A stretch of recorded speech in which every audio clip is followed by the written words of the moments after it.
Hello, dear students. I hope you all are safe and healthy. My name is Ankita, and I am teaching as an assistant professor in Department of Bachelor's of Computer Application and Computer Science and Engineering at St. Andrews Institute of Technology and Management, Gurugram.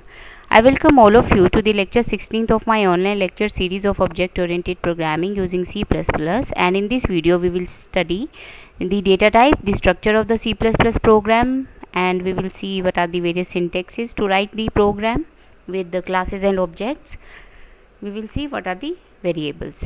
So in previous video we studied the data abstraction, message passing, data encapsulation, polymorphism, objects and classes with various examples. So what are the data types in C++? As in other programming languages like C, which we have studied in the previous to previous semester. So data types are basically of three types: user defined data types, built-in data types, and derived data types. So the basic or the built-in data types are like integer, constant, integer, character, floats, doubles, etc.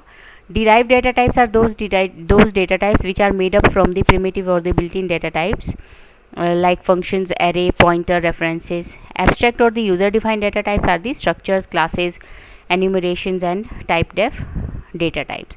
So this is the detailed diagram of your categorization of data types. So because we are dealing with the object oriented programming concept using C++, so we will be looking at user defined data types, because the primitive data types and basic data types and your derived data types we have studied in various programs before this also. So user defined data types, like these are the data types which are defined by the users, and for examples of user defined data types are union, structures, and the classes. While these more features have been added to them to make them suitable for the object oriented programming. So a structure is a user defined data type in C++ or C. It creates a data type that can be used to group items of possibly different data types into a single type. Like address is a example which contains the name of the person, street, city, state, and the pin number also. So it is a collection of character as well as integer data types. So structure is a collection of heterogeneous data elements. So not only basic data types, but there can be your inside the structure your derived data types can be there. So it is a collection of heterogeneous data elements, and it permits us to define the another user defined data types also inside the structure. So you can create any class or any other structure inside this structure also. So like structure, class is also again a user defined data type, which is a collection of dissimilar type of data. You can have integer, float, you can have object inside a class. So the class variable, they are known as the data members, and functions inside the class, they are known as the member function. So here ये जो variable है आपके, यहाँ पर भी ये data members ही हैं structure के. So class is a building block basically which leads to the object oriented programming. Main concept आपका class और object का ही रहता है object oriented programming में. It is a user defined data type which holds data members as well as member functions which can be accessed and used by creating an instance of that class. So a class is like a sketch or the blueprint of your object. सो इस तरह से हमारा class होती है. Class का keyword हम इससे previous video में भी देख चुके हैं. क्लास कीवर्ड यहाँ पर आता है, क्लास का name and then the access specifier, then data members and member functions. So like structures, union is another user defined data type. In union, all the members, they share same memory locations. For example, in the program like union test int x and y. So if we change x, we can see the changes being reflected in the y also. So enumerated data types are those data types which are another user defined data type which provides a way for attaching names to the numbers. So these can be done by increasing comprehensibility of the code. So this increase the comprehensibility of the code, and the enum keyword is used which automatically enumerates a list of words by assigning them values 0, 1, 2 and so on.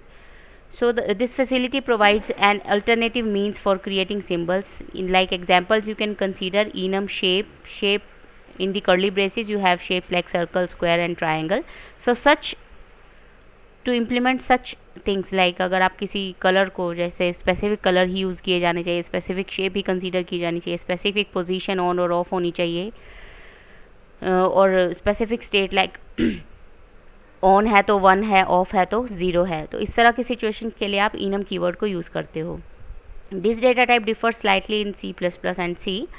जब हम C से compare करेंगे, C++ में जो tag name space जो tag names होते हैं shape, colour and position, they become the new type names. जैसे शेप, कलर और पोजीशन यहाँ पर है, C++ में ये एक नए टाइप नेम बन जाते हैं। That means we can declare new variables using these tag names also. तो अगर आप शेप डॉट S1 करके आप जब करते हो, जैसे यहाँ पर लिखा हुआ है शेप करके आपने एलिप्स लिखा, तो जो एलिप्स है वो शेप टाइप का हो जाता है। जैसे हमारा ऑब्जेक्ट है वो क्लास टाइप का होता है, सबसे पहले हम क्लास का नेम लिखते हैं देन ऑब्जेक्ट का नेम। उसी तरह से enum C++ के अंदर ये भी प्रोविजन है कि आप जब इस तरह से इन्यूमरेटेड डेटा टाइप बनाओगे तो शेप डॉट जो भी आप उसके आगे लिखोगे वो उसका टाइप बन जाएगा। जैसे कलर बैकग्राउंड करके आप उसका टाइप का बना सकते हो।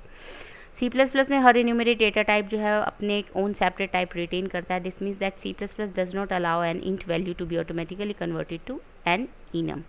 सो कलर बैकग्राउंड जब भी आप ब्लू देंगे तो वैलिड है। जब आप कलर बैकग्राउंड 7 दे रहे हैं तो वो C++ में एरर प्रोड्यूस करेगा, क्योंकि कलर बैकग्राउंड, कलर में आप जो है रेड, ग्रीन, ब्लू ही कर सकते हैं, कोई इंटीजर वैल्यू यहाँ पर नहीं मेंशन कर सकते। अगर करते हैं तो वो एरर प्रोड्यूस करेगा, लेकिन C++ में ही वो ठीक है। अगर आप इस तरह से लिखेंगे उस चीज़ को, जैसे हम एक्सप्लिसिट टाइप कास्टिंग करते हैं, उसी तरह से आपने यहाँ पे कलर मेंशन किया देन 7 कर रहे हैं, then it will be okay. However, enumerated data value can be used in place of an int value। जैसे कि आप int C is equal to red लिख रहे हो, ये ठीक है आपका। By default enumerators are assigned integer values starting from 0 for the first enumerator, 1 for the second and so on। So हम इस तरह से भी values assign कर सकते हैं enum color red, blue, green। अब वैसे बाय डिफ़ॉल्ट 0 1 2 3 हो जाएगा, लेकिन अगर आप उसे मेंशन भी करना चाहते हो तो आप यहाँ पर इज इक्वल टू करके कर्ली ब्रेसेस में मेंशन कर सकते हैं value. It also permits the creation of anonymous enums like enum without tag names. enum without tag name, यहाँ पे कोई टैग नेम नहीं है, वो भी हो सकता है। जैसे ऑन और ऑफ आपने यहाँ पर एक इन्यूमरेटेड डेटा टाइप बनाया है। यहाँ पर 0 जो होगा वो हमारा ऑफ स्टेट के लिए, और उसकी वैल्यू 0 रहेगी ऑफ की, और ऑन की रहेगी 1। So another example, int switch 1 is equal to off, int switch 2 is equal to on। So ANSI C में it permits an enum defined within a structure or a class, but with the enum is globally visible। जो enum होगा C में वो हमारा globally visible होता है, और C++ में enum defined within a class is local to that class only। सो एक यहाँ पर एग्जाम्पल यहाँ पर लिया हुआ है, हमने वीक नेम, हमने जो है डेज नेम यहाँ पर मेंशन किया, Monday, Tuesday, Wednesday, Thursday, Friday, Saturday, Sunday. Main function में हमने जो enum वीक बनाया उसका हमने डे बनाया है एक टाइप। तो enum कीवर्ड यहाँ पर रहेगा वीक, जो हमारा एन्यूमरेटेड डेटा टाइप का नेम है, एंड देन डे आपने उसकी फर्दर टाइप बनाई है। तो उस वैल्यू में जब आप डे इनिशियलाइज वेडनेसडे को उससे इनिशियलाइज कर रहे हैं तो डे विल बी इनिशियलाइज हो जाएगा वेडनेसडे। टाइप डेफ जो होता है C++ में, that allow us to define explicit new data type names by using the keyword typedef. And using typedef does not actually create a new data inside the class, rather it defines a name for the existing type। So this can increase the portability of our code or the program which is to be used across different types of the machines, like अलग अलग machines में आपको जब उसे use करना हो।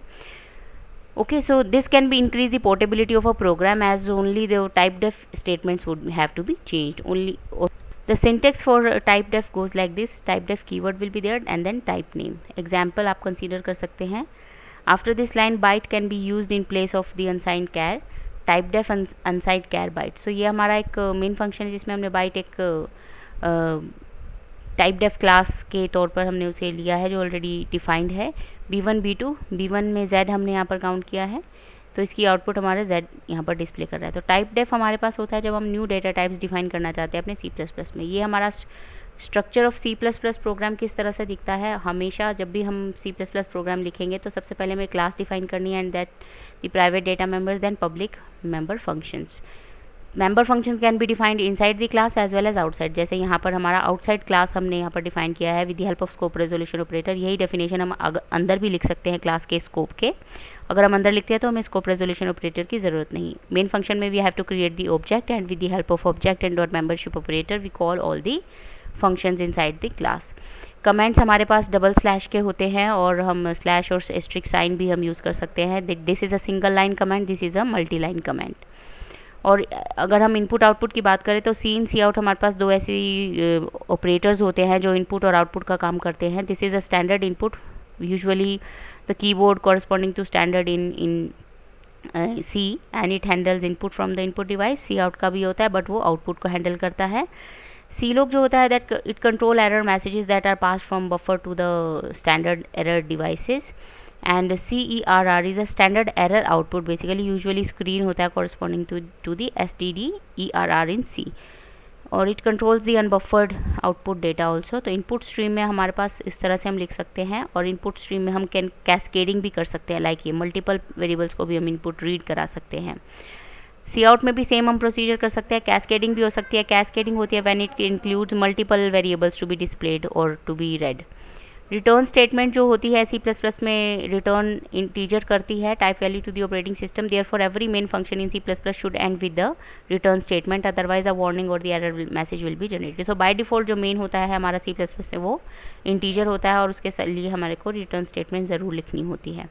सो ये जो सारी डिस्क्रिप्शन है ये हमारे उस प्रोग्राम के सेक्शन के अलग अलग पोर्शन है. लाइक हेडर फाइल्स क्या होती है, और जो यूजिंग नेम स्पेस है, जो yes all the elements of the C++ standard library are declared within the name space STD, and the name space with the name STD contains the cin and cout operators.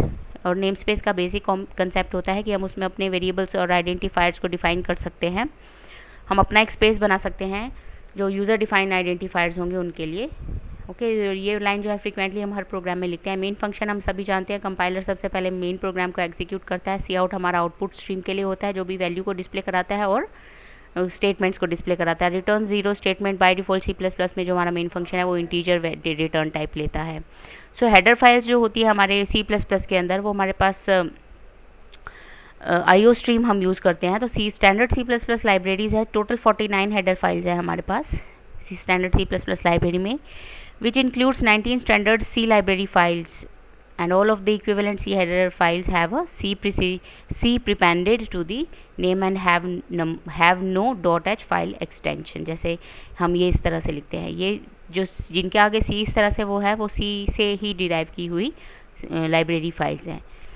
Okay, C++ programme should necessary contain the header file IO stream which stand. सबसे पहले IO stream add की जानी चाहिए, उसके बाद आप कोई भी ऐड करना चाहें, क्योंकि सी इन और सी आउट का जो स्टेटमेंट्स हैं वो हमारी ऑलरेडी इसी क्लास में डिफाइन होती हैं. बेसिकली हेडर फाइल दो तरह की है, standard library header file and user defined header file. तो स्टैंडर्ड हेडर फाइल जो होती है वो होती है प्री एग्जिस्टिंग हेडर फाइल्स, और यूज़र डिफाइंड हेडर फाइल्स होती हैं which start from hash define. Syntax of header files in the C++ goes like this. Hash include file name .h. C में हमारे इस तरह हो जाता है, जबकि नए जो वर्जन C++ के आ रहे हैं उसमें .h जो है हमारा ऑप्शनल होता है लिखना. हम इस तरह से भी लिखते हैं उसमें C++ के अंदर. तो वेरिएबल्स जो होते हैं हमारे होते हैं वो to store the values inside something. So we use the variable as its name defines. Like variable means जो चेंज होता रहता है. C++ में all the variables which is to be used in the program must be declared at the beginning of the program, but in C++ we can declare the variable in any section of the program where it requires. Like C++ में आप कहीं पर भी जहाँ पर आपको ज़रूरत लगती है आप पूरे फंक्शन डिफाइन होने के बाद भी आप डेटा मेंबर्स को डिफाइन कर सकते हैं, बट आपको ये देखना है कि आप उसे पब्लिक स्पेसिफायर में रखेंगे या प्राइवेट स्पेसिफायर में रखेंगे. This makes the program much easier to write and reduces the errors that may cause having to scan back and forth. So it also makes the program easier to understand because variables are declared in the context of their use. So usually हम variables को starting में ही define करते हैं. Normal variables हो सकते हैं और reference variables हो सकते हैं. कि अब रेफरेंस वेरिएबल जो होते हैं C++ में, it is a new kind of variable, and the reference variables provides an alternative name for a previously defined variable. And for example, if we make a variable sum a reference to the variable total, then sum and the total can be used interchangeably to represent the variable. So अगर आप कोई reference variable define करेंगे तो सबसे पहले you have to mention the data type, then ampersand sign, then reference name. ये reference name आपका दिया हुआ कुछ भी हो सकता है, and then the variable name. जैसे हमारा एग्जांपल है float total 1500 float sum is equal to total, जहाँ पर सम जो है वो ऑल्टरनेटिव नेम है हमारा टोटल के लिए. जैसे आपने पहले टोटल बनाया देन आप टोटल की वैल्यू सम को, तो इन दोनों की जो वैल्यू है वो सेम है. The reference variable must be initialised at the time of declaration. तो आप इस तरह से भी यहाँ पर लिख सकते हैं. हमारा एरे हमने यहाँ पर मेंशन किया है int x is equal to n। तो हम इसे क्या कर रहे हैं, यहाँ पर x को हम n असाइन कर रहे हैं। देन यहाँ पर जैसे आप नल असाइन करना चाहते हो, sorry new line character assign करना चाहते हो a के लिए। तो ये हमारा रेफरेंस वेरिएबल्स का एग्जाम्पल होता है। आगे के टॉपिक्स हम नेक्स्ट वीडियोज़ में देखेंगे। Thank you so much, take care.